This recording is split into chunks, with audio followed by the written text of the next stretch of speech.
Gadewch ni weddio. Diolch yn y ti o Ddew unwaith eto am y fraint o cael dod ger dyfron. I ni yn cyflwyno'n hamser iddofal, tydyn plith. I ni'n gofyn hyn o'r drwy enw ac eiddiant ein harglwydd Iesu Grist. Amen. Croeso gwasanaeth ar ôl yr oedfa fe fi'n abaned drws nesaf yn y neuad. Fydd yn hoedfa nesaf pnawn syl ym hanner adi 3. Goffa am ein cyfarfodydd gweddi sef ar trydydd nos Iau o bob mis.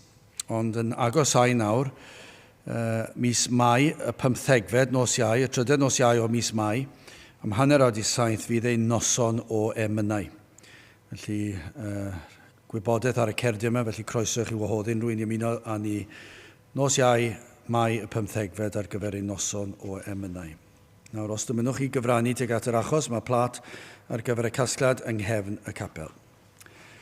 Gallwch ni ganu Rhif 59, rhagluniaeth fawr y nef mor rhyfedd yw esboniad helaeth hon o arfaeth Duw. 59 gen i sefyll i'w chanu.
Fe ddaw ein darlleniad o'r salmau, Salm 90. Dechrau'n yr adnod gyntaf, Salm 90. Ti arglwydd fuost yn breswylfa i ni ym mhob cenhedlaeth, cyn gwneithir y mynyddoedd a llunio honod y ddeiar, a'r byd, ti hefyd wyt Dduw, o dragwyddoldeb hyd dragwyddoldeb. Troi ddyn i ddinistyr a dywedi dychwelwch feibion dynion. Canis 1000 o flynyddoedd ydynt yn dy olwg di fel doi, wedi yr eil heibio ac fel gwyliadwriaeth nos. Dygu hwynt ymaith megis a llifeiriant, ymaint fel hun, y bore ymaint fel llysieun a newydir, y bore y blodeia ac y tif, prynhawn y torri'r ef ymaith ac y gwywa. Canis yn dy ddig y difethwyd ni ac yn dy lidiogrwydd yn brawychwyd. Gosodais ein handwiredd ger dyfron, ein dirgel bechodau yng ngoleuni dy wyneb, canis ein holl ddyddiau ni a ddarfiant gan dy ddigofaint di, treiliasom ein blynyddoedd fel chwedl, y nyddiau ein blynyddoedd y mae deng mlynedd a thrigain, ac os o gryfder y cyrheiddir 40 mlynedd, eto ei nerth sydd boen a blinder, canis ebrwydd y derfydd, a ni a hedwn ymaith. Pwy a edwyn nerth dysoriant, cans fel y mae dy ofn, y mae dy ddicter. Disgyn ni felly gyfrif ein dyddiau, fel y dygom ein calon i ddoethineb. Dychwel arglwydd pa hyd, ac edif ar ha o ran dyweision. Diwallan ni yn fore ath drigaredd, fel y gorfoleddom ac y llawenychom dros ein holl dyddiau. Llawenha ni yn ôl y dyddiau y cystuddiais ni, a'r blynyddoedd y gwelsom ddrygfyd. Gweler dy waith tuag at dyweision, a ddogoniant tuag at ei plant hwy, a bydded prydferthwch yr arglwydd ein diw arnom ni, a threfna weithred ein dwylo ynom ni. Ie, trefna waith ein dwylo. Byddai bendith diw ar iair, sancta ddef. Gadewch chi nawr droi at ein harglwydd mewn gweddi. Diolch yn ei ti unwaith eto, Dduw, am y fraint o cael dod ger dy fron yn dod trwy enw a thrwy heiddiannau, y dy fab a'n gwaredwr yr arglwydd Iesu Grist, ac yn diolch am bob un cyfle i ddod o'th flaen, i ddod i alw ar dy enw, yn gwybod ein bod yn galw ar ein tad nefol, ond hefyd ein tad nefol sydd yn ddiw holl a lluog. Ac yr wyt ti yn abal i wneud beth bynnag yr wyt ti yn ei ddymuno, ac felly o Dduw, i ni yn galw arna ti unwaith eto ar sil arall, ac yn gofyn i ti i drigarhau wrthym ni yma, yn ein gwendid, ond eto yn rhai sydd yn wan, ond eto rhai sydd yn blant i ti. Ac felly fel dy blant, ac yn blant sy'n crwydro, ond dal yn blant, ac yn gofyn i ti fadden ni am ein methiannau ac ein crwydro, ond o Dduw i ti edrych arno ni yn dy drigaredd ac i ddod lawr i'n plith. O Dduw, mae'r un drwg yn atgoffa ni mor aml, pa mor wan i ni. Mae'n atgoffa ni o Dduw ein diffyg effaith ar gymdeithas ac ar yr ardal i ni byw ynddi. Mae'n atgoffa ni mor aml nad yw'r Cymru sydd ohoni heddi ac unrhyw ddiddordeb, hyd yn oed yr rhai sy'n proffesu hyd yn oed. Ddim am oedfa lle mae dy air yn cael ei chyhoeddi ac yn canu dy glodydd yn y fath ffordd. Ac o Dduw, madde ni yn aml i ni yn cael ein temtio i wrando ac i ddigaloni. Ac felly o Dduw i ni yn gofyn i ti i ddod lawr ein plith. Dyna yw'r hyn i ni yn ei ddymuno mwy nag unrhyw beth yw dy bresenoldeb i fod yma. Byddwn ni yn ymwybodol dy fod gyda ni yn ein hoedfa ni a thrwy gydol y dydd ac wrth i ni fynd a dod, byddwn ni yn gwybod dy fod gyda ni. Ond yn arbennig yn ystod yr oedfa nawr, byddi di yn dod i'n plith. Y bydd ysbryd di ar waith yn rymus, yn dod i ddelio phob un ohono ni yn ôl ein sefyllfa, yn ôl ein angen o Dduw. I ni'n gwybod o Dduw bod pob un ohono ni yma, rhai sydd yn ymuno ac yn gwrando. Yn gallu bod mewn amryw sefyllfaoedd, amryw profedigaethau, amryw ofnau hyd yn oed. Ac yn gweddio o Dduw, byddi di'n dod a chysur y mae'r efengil yn ei roed.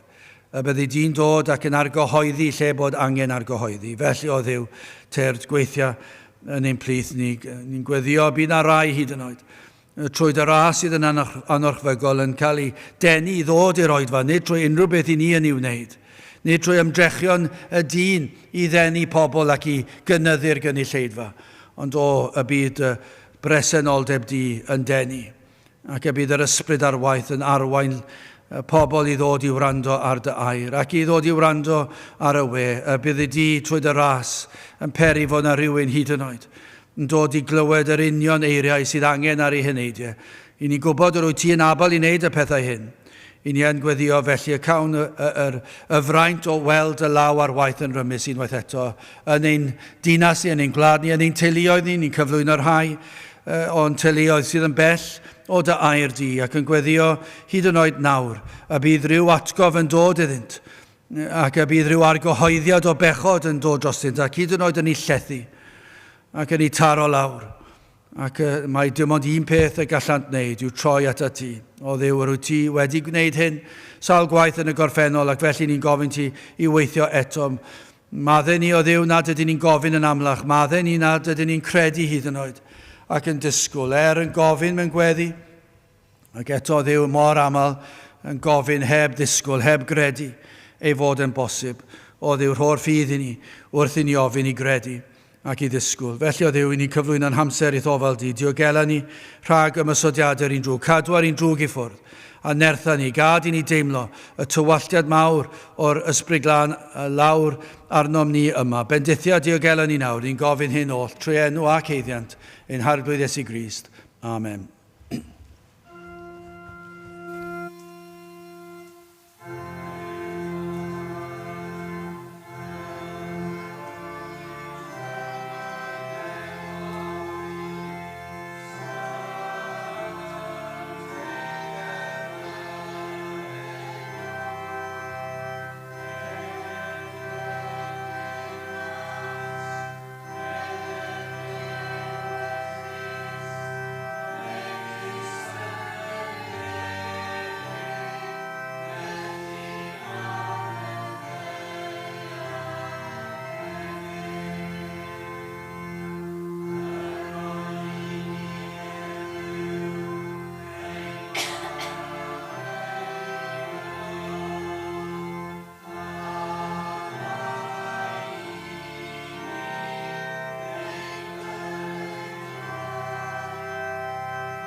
Dewch i ni ganu Emyrif 230 o agor fel llygaid i weled i'r gelwch dy arfaith ath air. 230 yn ei sefyll i'w chanu.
Wel, o'n i mor falch I ailganu salgwaith, yr rhan olaf o'r emyn yna, am ddwy linell. Mae brenin y nef yn y fyddin, gwai Satan a'i filwyr yn awr. I ni'n cael ein siglo mor aml yn dydyn ni. Pan ni'n clywed pethau, pan ni'n gweld pethau, pan ni'n gweld pa mor wan I ni, a pan ni'n falle'n gallu clywed pobl yn chwerthin pa mor wan I ni. Ac yna, I ni'n cofio, mae brenin y nef yn y fyddin, gwai Satan a'i filwyr yn awr. Mae yn eich cryfhau chi ar gyfer y dasg yn diwe. Gwai Satan. A gwai yr rhai sy'n gwrthwynebu, dweda I, i'r rhai sydd yn mentro gwrthwynebu gair Duw ar efengil, achos y mae'r arglwydd yn holl alluog. Ac felly yw'r testyn yma yn blaen ni. Salm 90 adnod 3. Troi ddyn I ddinistyr, a dywedi, dychwelwch feibion dynion. Dyna I chi eiriau. Dyna mae'r emyn wedi atgyfnerthu'r testyn a'r holl neges. Achos gweddi Moses sydd o'n blaen ni yma yn y salm hon. Ac o ganlyniad I ddedfryd a ddaeth o Dduw am anghrediniaeth y bobl ei cwyno a'i gwrthryfel tra yn yr anialwch. Allwch chi ddychmygu'r sefyllfa. Dwi ddim yn cymryd lot I ddychmygu nag yw.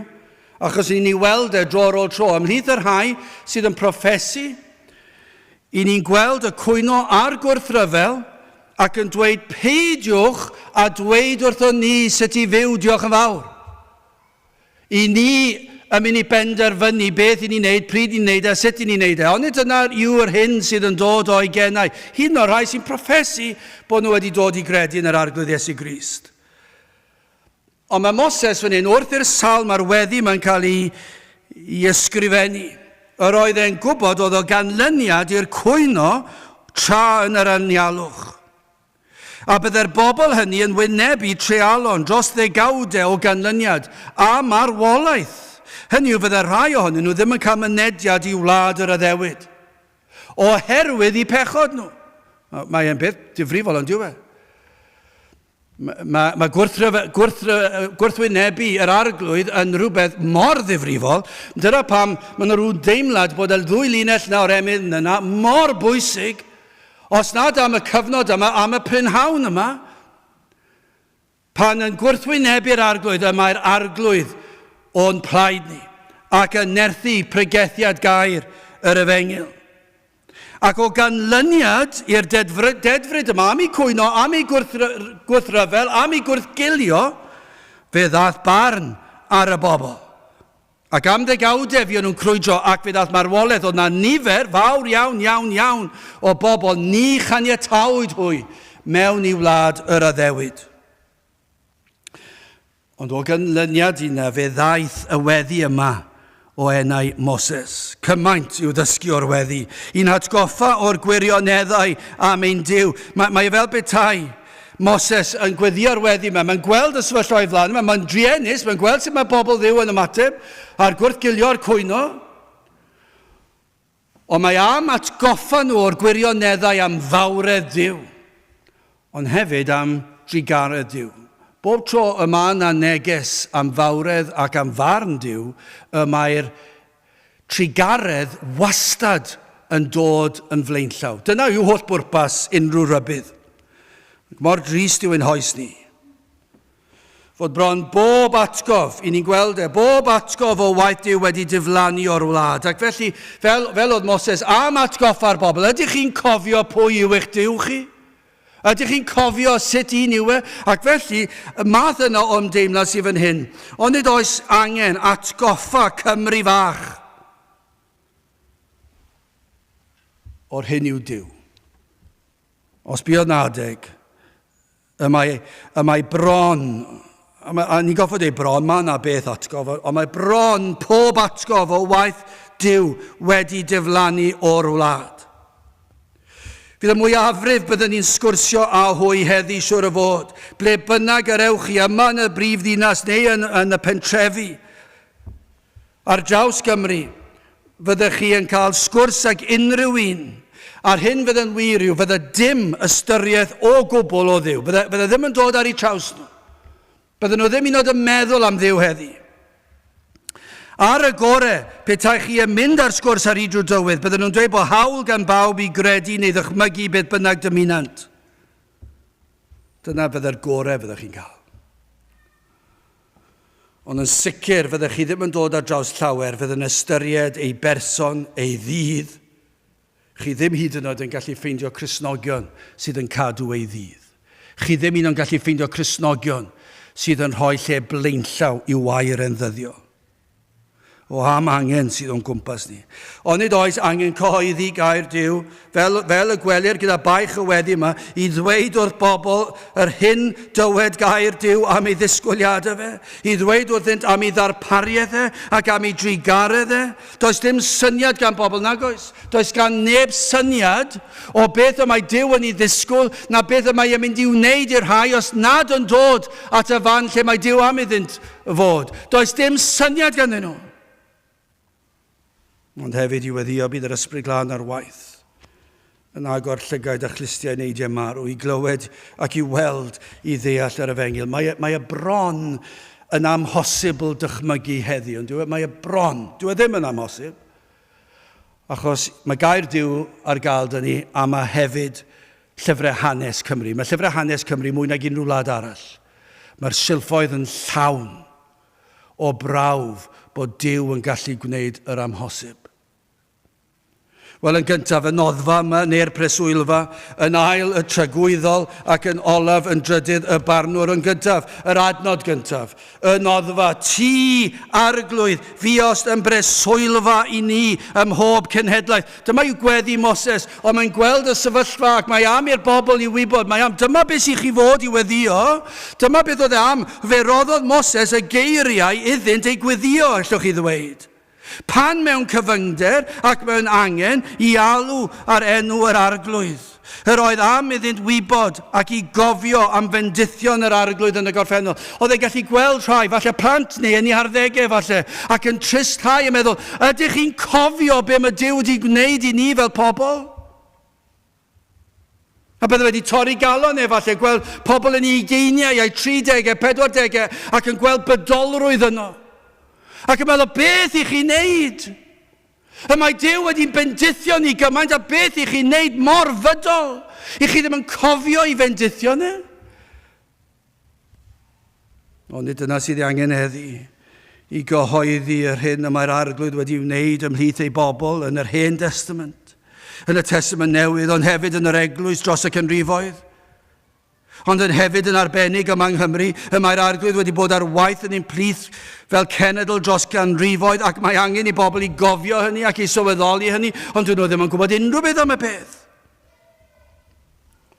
Ond o hefyd i fod e wedi gweithio mewn rhai y mywydau rhai yn ein hoes ni'n hunan. A dros bob cenhedlaeth. Y mae'r arglwydd wedi bod yn noddfa, yn breswylfa. Dychwch ar yr adnod gyntaf to. Ti arglwydd fiost yn breswylfa i ni ym mhob cenhedlaeth. Ac allech chi ddychmygu'r dagrau yn llifo lawr bochau Moses wrth fe weld i bobl ac yn meddwl, pam na newch chi fod yn fwy ffyddlon i'r arglwydd? Pam na newch chi ddod yn ôl at yr arglwydd? Edrychwch beth i chi wneud, i chi di cwyno, i chi'n gwrthryfela, i chi wneud pob math o bethau, i chi yn y byd, peidiwch y gadael i'r pethau mae ddigwydd. Y mae'r arglwydd wedi bod yn le o ddiogelwch i ni fel pobl, o mae wedi darparu ar ein cyfer ni, mae wedi'n hamddiffyn ni, mae yn le o orffwys i'r enaid. A dyma gwybi Moses oedd yn wir, ac y bydd yn wir yn y dyfodol, yr oedd am i'r bobl gofio mawredd ein Duw, ac i gofio ei gariad ag atynt, ei hamddiffyniad ohonynt. Ac hyn yn llwyr mwyn i harwen yn ôl i'w geisio Duw. Ac felly, yng Nghrist y mae'r enaid yn ddiogel hefyd. Oedd e'n gwybod, wrth edrych ymlaen, mewn ffordd proffwydol, ond i ni'n gallu dweud yn ei lawnder, i ni'n gallu edrych ymlaen am y lle o ddiogelwch sydd yn yr arglwydd Iesu Grist, ynddo ef ceir pob cysur i wynebu taith bywyd ac i wynebu camu o fyd amser i dragwyddoldeb. Dyna be mae gair Duw yn dweud wrthon ni, a dyma sydd angen i bobl i wybod. Dyma sydd angen beth ni'n mynd o gwmpas dinas Caerdydd ac yn ymweld â'r teuluoedd trist, a'r holl hanesion trist. Dyna beth sydd angen arnyn nhw. Mae angen iddyn nhw wybod bod yna un sydd yn gallu bod o gysur ac yn breswylfa iddyn nhw. Bod lle o ddiogelwch i'r enaid ar gyfer bywyd a thragwyddoldeb. Y mae'r Iesu yn breswylfa diogel i'r pechadur. Hynny wrth ddod at Grist, at droed ei groes. Byddwch chi am cyhoeddi i'r rhain bod mab Duw wedi dod i'r byd i achub pechaduriaid. Ac fe wnaeth hynny trwy fyw bywyd perffaith. Fe aeth e'r groes. Ac wrth iddo roed i ddwylo pur ar led. Mae e yno ac mae e'n ein cuddio ni. Os ych chi'n dod ato fe, mae'n eich cuddio chi o drealon bywyd, ond o ddigofaint y tad, o gosb, tragwyddoldeb, a mae'n golchi ni'n llwy'r lan. Dyna yw'r addewidion o le o breswylfa, o le o ddiogelwch. Nid yw taranau'r ddeddf yn bygwth y pechadur mwyach. Achos os yw'n dod at y preswylfa, dyna beth oedd Moses am iddyn nhw wybod. Does dim rhaid chi deimlo'n eog mwyach am eich gwendidau a'ch pechod, achos yma'r arglwydd yn breswylfa i chi yn ddiogelwch o farn. Dyna beth mae am iddyn nhw gofio. Ac yn yr Efengil, i ni'n gwybod yn ei lawnder, pan dath Crist yna oedd ei bwrpas, mae'n ein hamddiffyn ni. Mae e fel rhyw darian mawr yn amddiffyn ni o bygythiadau'r ddeddf. Does dim cyhyddiad yn ein herbyn ni'n gallu bod os i ni yn Crist. Mae'r enaid yn ddiogel yng Nghrist hyd tragwyddoldeb. A Galatiaid 2 adnod 20. Lle chi ddychmygu, nid Moses ysgrifennodd rhain, Paul, rhin yw'r bwrdwn. Mi a groeshoeliwyd gyda Christ. Eithir byw y dwyf. Eto nid mae fi, ond Christ sydd yn byw ynof. Pam? Achos mae'n breswylfa i fi. A'r hyn yr ydwyf yn awr hon yn ei fyw yn y cnawd, ei fyw yr ydwyf trwy ffydd mab Duw, yr hwn am carodd, ac a'i dodes ei hun drosof fi, felly dwi'n ddiogel yng Nghrist, yn yr un sydd i marw drostaf. Ond nid dyma'r man gorau gellir bod, am breswylfa diogel. Fod yr enaid yn ddiogel trwy ffydd yn yr hwn a'n carodd ni, yr un a ddaeth i roed i fywyd. Mae'r geiriau yna mor bersonol yn dydyn nhw, a'i dodes ei hun drosof fi. Fi. Pwy ydw i? Dwi'n gwybod pwy ydw i o ran fy enw. Pwy ydw i yng Nghaerdydd? Dwi'n weddol sicr. Ar wahan i'r rhai dwi wedi dysgu yn yr ysgol, does gan neb syniad pwy yn y byd ydw i. Yng Nghaerdydd. Yng Nghymru, dim ond os maen nhw'n nabod rhywun sy'n nabod fi, siwr o fod. Ym Mhrydain, yn Lloegr ar Alban, bydd dim syniad yn o pwy ydw i. Falle bydd na rhyw fath o elfen o obaith achos yn gwybod pwy yn nhad i, ond ar wahan yna, dwi ddim yn gwybod pwy ydw i achos dwi'n fawr o neb. Sdim enwogrwydd ar unrhyw sail.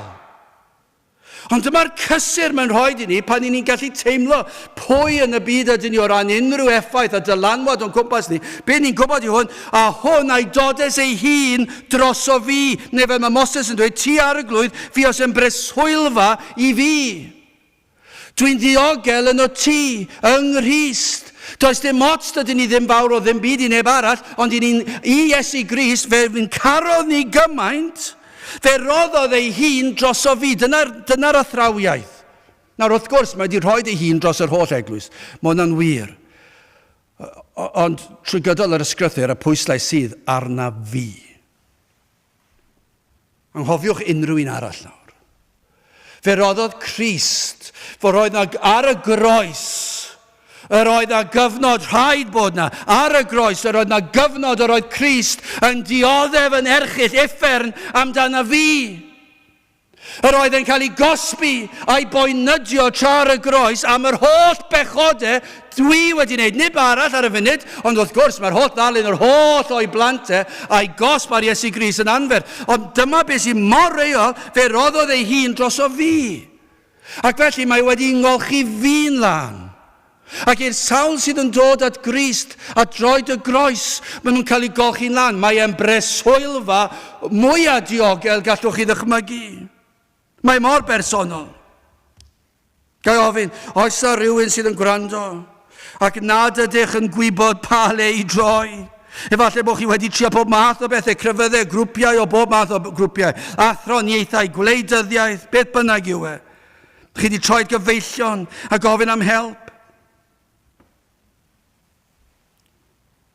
Ond nid yw pobl wedi troi at bob math o bethau i helpu. Ond yna'n dod at y man a gweld does yr un yn lleddfu poen yr enaid. Mae'r ofn dal yno. Does dim heddwch. Does dim sicrwydd. Wrth gwrs mae'r ddiod feddwol yn gallu pylu'r boen am gyfnod tan y bore.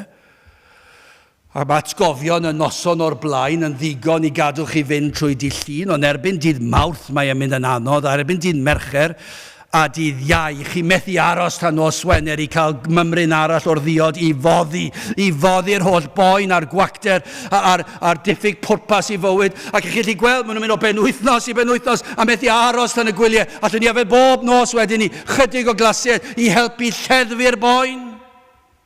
Ac os nad y ddiod feddwl yw e, fydd e'n rhywbeth arall, fydd e'n rhyw fath o ddiddordeb, fydd e'n tawelu'r enaid am y tro, ond does dim un yn gweithio, ac maen nhw'n goffa cael mwy a mwy, a pan mae rhywbeth yn dod ar eu traws nhw, lle maen nhw'n methu cymryd y peth be bynnag yw e, mae yna ofnau yn cynyddu. Ond dyma be mae Moses wedi ddeall, dyma be mae Paul wedi ddeall. Mae'r arglwydd yn breswylfa i ni. Dyna geir drwy gydol gair Duw. Galwad i chi ddod at Iesu Grist. Grandewch ar hwn, Ioan yn dweud yr un peth. Ioan 6:56. Yr hwn sydd yn bwyta fy nghnawd i ac yn yfed fy ngwaed i sydd yn aros ynof fi a minnau ynddo yntau. Pan ych chi'n dod at droed y groes ac yn derbyn y maddeuant a'r golchiad ac yn eiddo iddo, i ni yn eiddo iddo ef ac ef yn eiddo i ni am breswylfa. Does dim lle mwy diogel. Dyma oedd baich Moses, oedd yn torri galon, oedd gweld yr rhai, oedd wedi cael yr holl freintiau. A beth i chi wneud? Dewch nôl at Grist. Dewch at yr arglwydd. Mae e'n heiddi fe. Ond os nad oedd hwnna'n ddigon, oedd e'n sylweddoli, oedd e'n gallu gweld, mae rhaid i fi bwysleisio mawredd yr arglwydd. Felly, yn ail y trygwyddodd, mae Moses yn atgoffa'r bobl i roi'r holl fawl i Dduw, i blygu ger ei fron a dyrchafu ei enw pam adnod 2, cyn gwneithir y mynyddoedd. A llunio ohono dy ddeiar a'r byd, ti hefyd wyt Dduw, o dragwyddoldeb hi dragwyddoldeb. Dyma'r Duw i chi wedi cwyno amdano. Dyma'r Duw i chi wedi gwrthod plygu iddo. Dyma'r Duw i chi wedi gwrthod cadw ei ddydd. Dyma'r Duw i chi wedi gwrthod gadael iddo fe reoli. Y Duw sydd o dragwyddoldeb hi dragwyddoldeb. O, mae yna rhywbeth am fynyddoedd sydd yn llenwi chi ar hyfeddod, ond yw e? Mae yna rhyw gadernid mewn mynydd. Mae gymaint o bethau yn newid yn ein byd ni, yn ein pentrefi ni, yma yng Nghymru yn sicr. I ni'n gallu gweld, os ych chi'n gyrru lan a lawr o dde Cymru i ogledd Cymru, fe welwch chi pethau newid, mae'r lonydd yn newid. Mae yna 2, falle'r gyrion pentre, rhyw 2 cyflym i adeiladu yn sbwylo'r pentre, ond sa'n gwybod nhw'n poeni rhyw lawer am yna. Ac chi'n gweld mae'n cynyddu yn fwy ac mae'r dref yn mynd yn fwy. A pob math yng Nghaerdydd, ni'n gweld y trwy'r amser, ond chi'n mynd lawr o'r stryd a chi'n meddwl, dwi'n mynd ddoi fi sy'n mynd diwetha, mae yna rhyw adeilad anferth wedi godi. Siopen ymddangos o nunlle. Ond o ddiweddar o'n i'n gyrru'r gogledd. Pan o'ch chi'n agos sai at Eryri. A'r mynyddoedd anferth o'n cwmpas ni'n gyrru lan y lôn honno, ddim yn bell o Dinas Mawddwy. A chi'n mynd lan a lan a lan i'r cymylau. A lawr a lawr. Maen nhw'n anferth. Yn chwo beth, pan nes i llynedd oedd y mynydd yno. Sneb wedi symud e. Mae'n lle maen nhw wedi rhoi lôn bach trwyddi, fel rhyw grafiad ar ochr y mynydd. Ond mae'r mynydd dal yna. A chi'n gwybod beth, 10 mlynedd yn ôl pan nes i lan. A pan o'n i'n mynd lan 20 mlynedd, 30 mlynedd yn ôl, pan oedd y plant yn fach yn y car a mynd lan i'r gogledd, oedd y mynyddoedd yr union yr un peth ac oedd yn wythnos diwetha. A pan es i fel plentyn bach lan y mynyddoedd, oedd nhw'n union yr un peth ac oedden nhw pan o'n i'n oedolyn. A tybiwn ni, pan oedd yn rhieni fi yn mynd lan i'r gogledd, cyn i fi cael yngeni, a'i rhieni nhw. Ac os oedd na ffyrdd o drafnidiaeth yn gallu mynd lan i'r mynyddoedd, 200 mlynedd, 300 mlynedd, 500 mlynedd yn ôl, 1000 o flynyddoedd yn ôl, yr oedd y mynyddoedd yma yng Nghymru, yr union yr un fath, yn y fan lle. Popeth arall yn newid yn y pentrefi, ond mae'r mynyddoedd mor gadar. Sa'n nhw'n gallu cael eu symud nag yn nhw? Maen nhw dal na. Maen nhw wedi bod yno ers y cychwyn, ers i Dduw creu'r byd. Mae'n anhygoel, diw e? Pan o Dduw creu'r byd mewn 6 dydd, mae'r mynyddoedd wedi bod yno. Di Arhebion 8:25, dyma i chi fawredd mynydd. Cyn sylfaeni y mynyddoedd, o flaen y bryniau Cynhaliwyd. Chi'n meddwl am sylfaeni, chi'n gallu dychmygu sylfaeni mynydd. Mae'r mynydd mor fawr ac mewn rhai gwledydd maen nhw'n anferth. A meddwl am y sylfaeni a pa mor isel lawr mae rai chi fynd. Mae'n anhygoel pa mor fawr yw mynydd. Ond am gadernid y daw i galon dyn pan yn ystyried i'n harglwydd fod ers tragwyddoldeb cyn i'r mynyddoedd fodoli. Cyn gwneithir y mynyddoedd, os yw'r fynydd yn gadarn.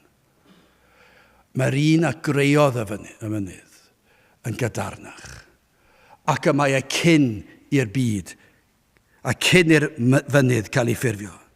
Nid oes neb gwell i droi ato mewn cyfyngder. Dyma beth oedd Moses am i rein i wybod. I chi fan hyn yn poeni am bob math o beth. Chi'n cwyno, chi'n troi'ch cefn ar Dduw sydd wedi gofalu a darparu ar eich gyfer chi, ond y Duw yma sydd wedi creu y mynyddoedd, ond yr oedd e cyn y mynyddoedd.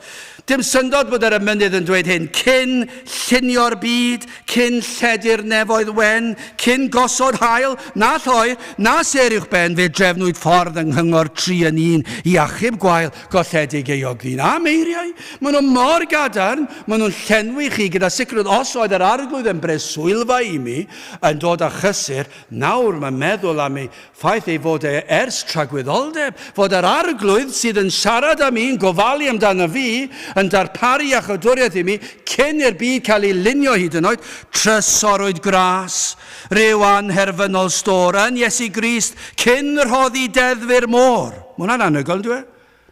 Cyn i'r môr wybod fod tonnau fod i ddod mewn.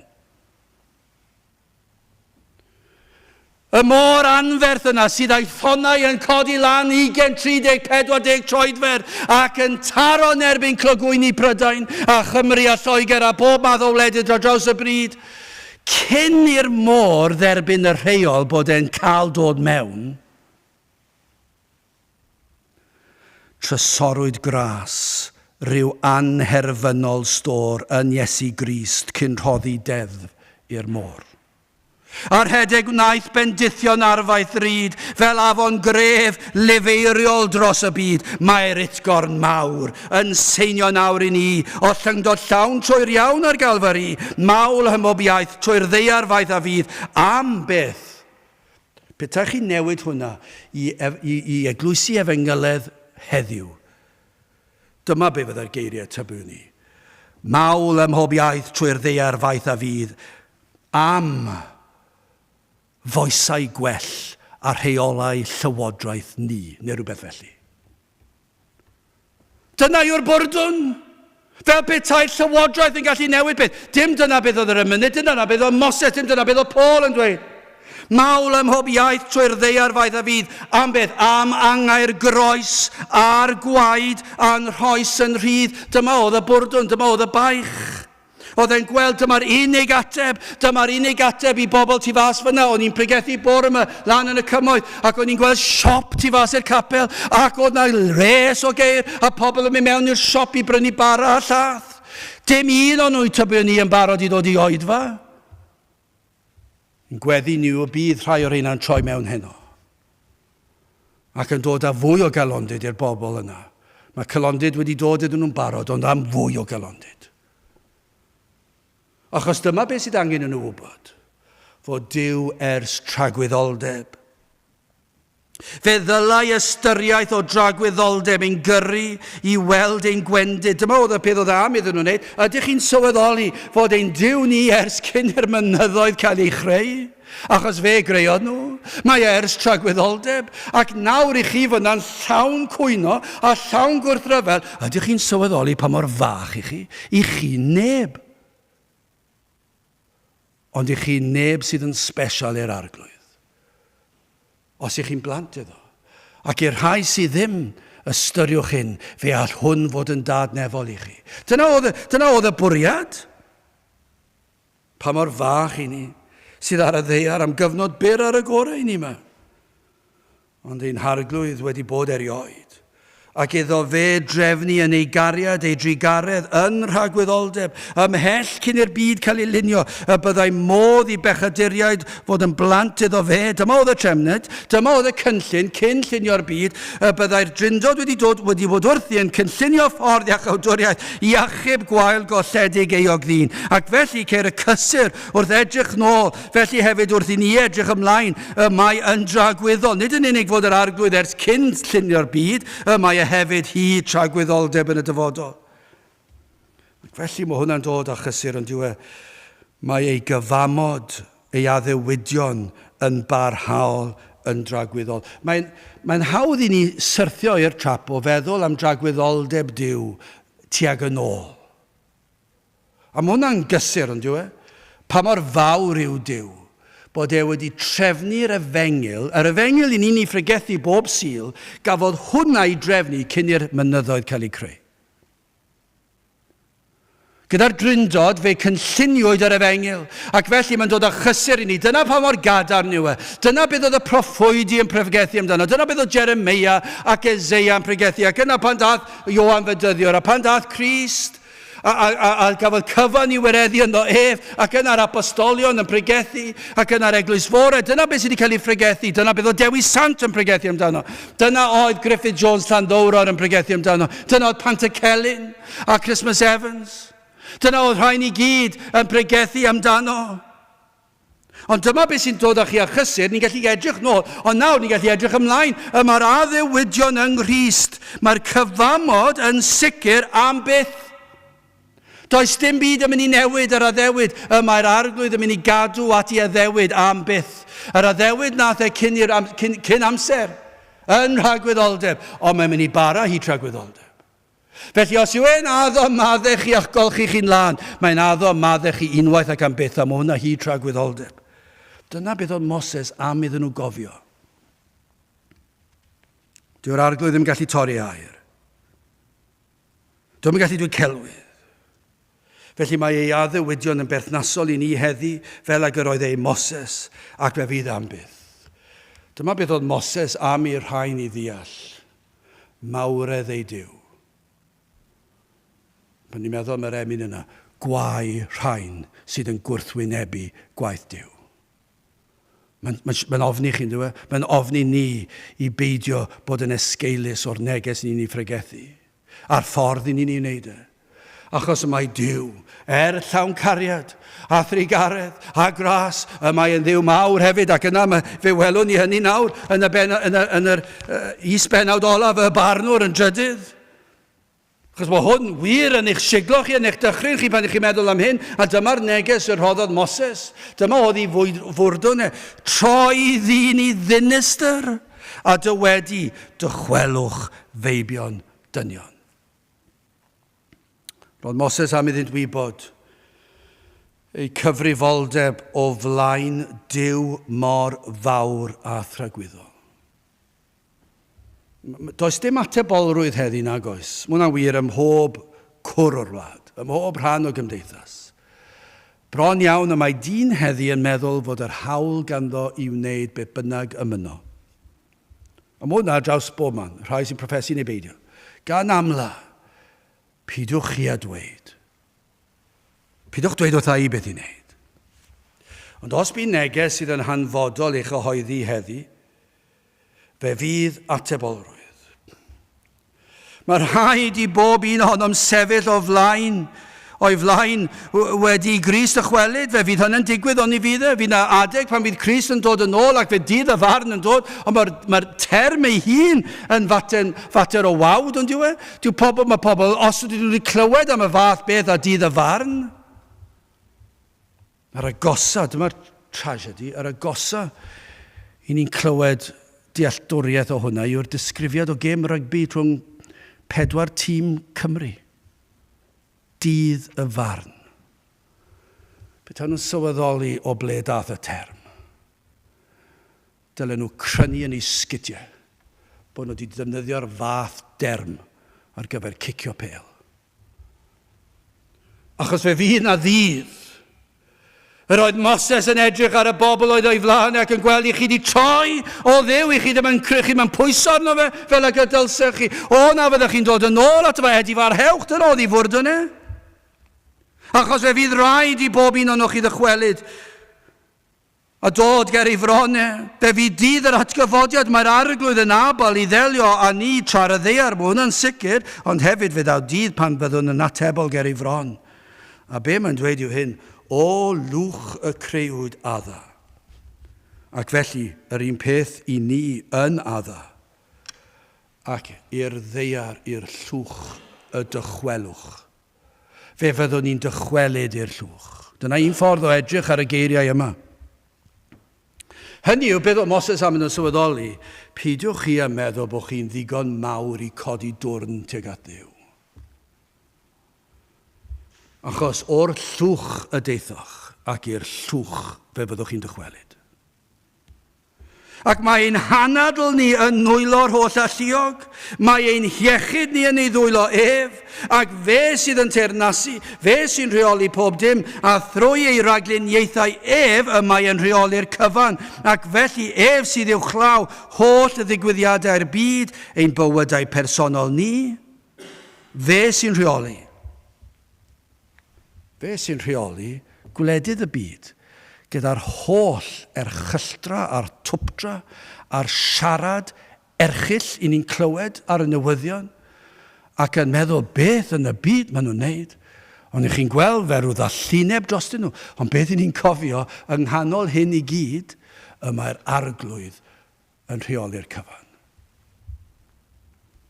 Ac mae'n rheoli'r cyfan lawr i fy mywyd i.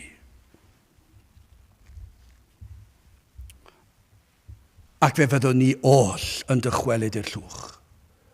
Ac felly rhaid i ni fod yn barod. Dyna'r neges. Sawl un sydd yn ymwybodol o'r gwirioneddau yma. Am yr ysbryd glân dod i lawr ac agor llygaid yn eidio i pobl i weld difrifoldeb y sefyllfa mae'n dynnu. A mae'r arglwydd yn abal i wneud yr hyn a fynodd â ni. Hebreau 10 a 31. Peth ofnadwy yw syrthio yn nwylo'r Duw byw. Achos fe all droi dyn i ddinistyr. Dychwelwch feibion dynion. Fe allwch chi fynd nôl i'r llwch. Fe all yr arglwydd ddweud nawr, digon yw digon. Peidiwch chi codi dwrn tuag ata fi. Fe all wneud y nawr, ond i lawer mae'n aros tan y dydd. Pan y byddant yn hynach efallai. Ni ddim yn gwybod, mae'n amrywio berson i berson, beth i ni yn gwybod fod ein hanadl ni, ein bywyd ni, ein heinioes ni yn ei ddwylo ef, ac y mae ers cyn i'r byd cael ei lunio, y mae ers tragwyddoldeb. Ac y mae e'n gallu rhoi bywyd i ni, mae'n gallu tynnu bywyd i ffwrdd, ac mae'n gallu dweud, o mae yna ddydd yn dod, pan fyddwch chi ger fy mron i. Pan fydd yr arglwydd yn dychwelyd, fe fydd pawb yn ymgynnull, a fe fydd na ddydd o ddod o atebolrwydd ac o farn. Felly'r cwestiwn yw, pa beth awnewch chi? Achos mae hyn oll, hyd yn oed pan ni'n sôn am farn, yn air o rybydd. A gai ofyn i chi, awnewch chi dderbyn rhybydd, achos pan mae gair o rybydd yn dod, y mae e'n llawn trigaredd. Dyma i chi gariad Duw, ei fod e'n fodlon rhoi rhybydd ymestyn allan ei fraich, yn eich siglo chi, yn eich deffro chi, ydych chi'n sylweddoli beth chi'n neud. Ydych chi'n sylweddoli bod yna ddydd yn agosau fe fyddwch chi'n sefyll gefymroni. Dyna yw rhybuddion o farn. Mae pawb yn dweud, ti'n mynd hoffi neges o farn. Sydd yn beth mor hyfedd ond yw e? Achos pan mae'n neges o farn yn dod, beth yw e'r arglwydd yn dweud, dwi yn ymestyn allan. Ac dwi'n dangos cariad a thrigaredd i chi, achos dwi'n rhoi cyfle i chi. Dwi'n rhoi cyfle i chi edifarhau. Dwi'n rhoi cyfle i chi droi nôl at Dduw. Dyna beth yw hwn. Ystyriwch eich sefyllfa fel pechadur, o flaen yr un sydd yn dragywydd, yr un fydd yn barnu, yr un sydd ar nerth i beri ni ddychwelyd i'r llwch. Ond hefyd yr un sydd yn breswylfa i'r pechadur, yn noddfa, yn guddfan, yn amddiffyniad, am neges, am weddi. Fe ddechreuodd gyda'r prif bwrdwn, allwch chi ddweud. Fe allwch chi ddweud yn yr adnod gyntaf, ti arglwydd fi os yn breswylfa, i ni ym mhob cenhedlaeth, ac felly dyna beth mae e'n dymuno. Cymerwch yr rhybydd.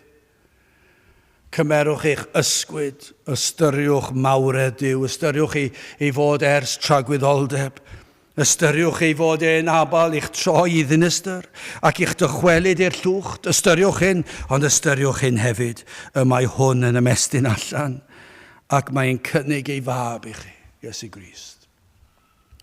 Mae'n cynnig y gall Iesu Grist eich cuddio chi o farn Duw. Dyna be mae'n ei. Pan ych chi'n dod yn Gristion? Beth sy'n digwydd yw hyn, i chi'n cuddio yng Nghrist. I chi'n cuddio o farn Duw. A chi'n meddwl, dwi mor ffrwnt, ac yna chi'n cael eich atgoffa, na, dwi wedi golchi chi'n la yn ngwaed fy mab. Ond dwi'n teimlo noeth, dwi'n teimlo dwi ddim yn gallu gwneud dim i da, dwi'n gwisgo chi a chlogi'n cyfiawnder a pherffeithrwydd Crist. A dyna be mae'n cynnig.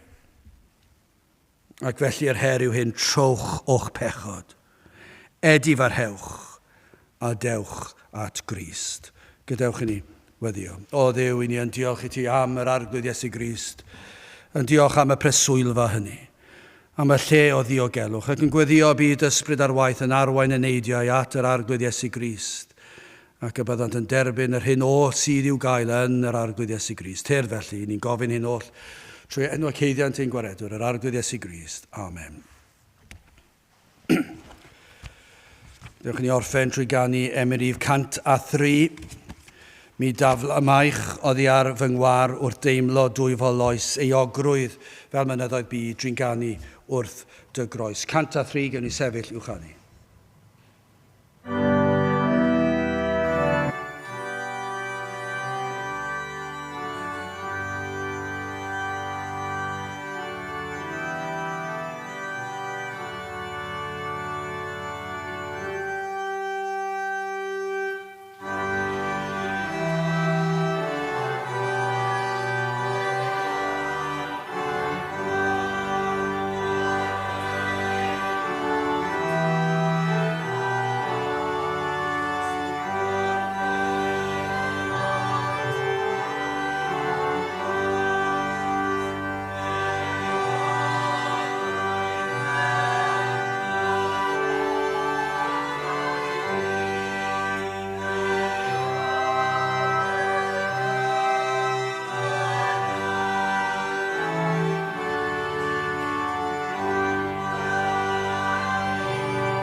A nawr bydde di ras i'n harglwydd Iesu Grist a chariad Duw a chymdeithas yr ysbryd glân fod gyda chwi oll hyd byth. Amen.